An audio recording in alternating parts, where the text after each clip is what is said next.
નમસ્કાર, આપ જોઈ રહ્યા છો નેશન પ્લસ ન્યૂઝ. હું છું આપની સાથે હેતલ ભગત. છોટાઉદેપુરમાં કોંગ્રેસના નેતા અમિત ચાવડાએ ભાજપ પર આકરા પ્રહારો કર્યા હતા. અમિત ચાવડાએ 2024માં સત્તા પરિવર્તન થશે તેમ જણાવ્યું હતું. લોકસભાની ચૂંટણીને હવે ગણતરીના સમય જ બાકી છે, ત્યારે ભાજપ અને કોંગ્રેસ દ્વારા સત્તા મેળવવા માટે એડી ચોટીનું જોર લગાવવામાં આવ્યું હતું. આ દરમિયાન કોંગ્રેસના નેતા અમિત ચાવડા આજે છોટાઉદેપુર પહોંચ્યા હતા, જ્યાં અમિત ચાવડાએ ભાજપ પર આકરા પ્રહારો કર્યા હતા. અમિત ચાવડાએ જણાવ્યું હતું કે ભૂતકાળમાં કોંગ્રેસ અંગ્રેજો સામે લડી હતી અને હવે નવા અંગ્રેજો સામે કોંગ્રેસ લડી રહી છે. આજે દેશમાં ભાગલા પડી રહ્યા છે. ભાગલા પાડો અને રાજનીતિ કરો તેમ ભાજપ કરી રહી છે. જાતિ, ધર્મ, ભાષાથી જુદા પાડવામાં આવે છે. તેની સામે કોંગ્રેસ લોકોને જોડી રહી છે. કેટલાક લોકો ગુજરાતમાં ભાજપની સત્તા છે ભય લાલચથી ભાજપમાં લોકો જોડાઈ રહ્યા છે, પણ કોંગ્રેસ પક્ષ નેતાથી નહીં કાર્યકર્તાઓથી છે. આજે કોંગ્રેસના લાખો કાર્યકર્તાઓ સંઘર્ષ કરી રહ્યા છે.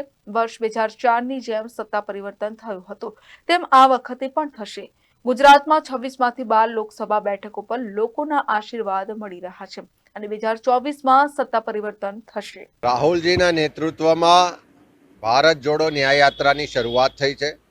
દેશના લોકોના હક અધિકારની લડાઈ લડવાના સંકલ્પ સાથે જેની પર અત્યાચાર થાય છે, શોષણ થાય છે, અન્યાય થાય છે, તમામ લોકોને ન્યાય આપવાના ધ્યેય સાથે ભારત જોડો ન્યાય યાત્રા 14 જાન્યુઆરી મણિપુરથી શરૂ કરવામાં આવી છે અને ગુજરાતમાં પણ આ ભારત જોડો ન્યાય યાત્રા માર્ચ મહિનાના બીજા અઠવાડિયામાં 5 દિવસ માટે આવવાની છે.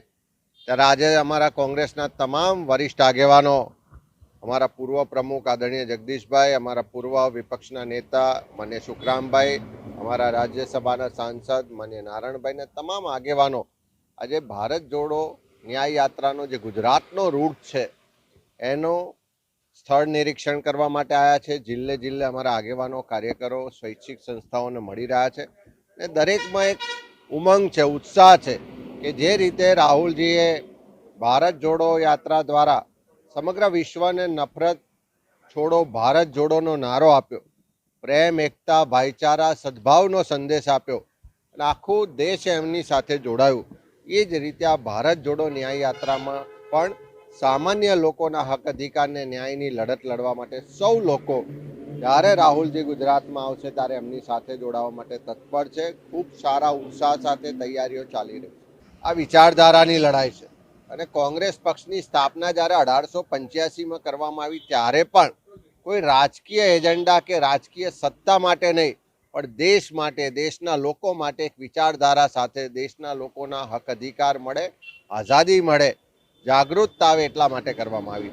અને આજે પણ આ સાંપ્રત સમયમાં પણ ભૂતકાળમાં જેમ અંગ્રેજો સામે લડ્યા હતા, નવા અંગ્રેજો સામેની લડાઈ પણ કોંગ્રેસ લડી રહ્યું છે.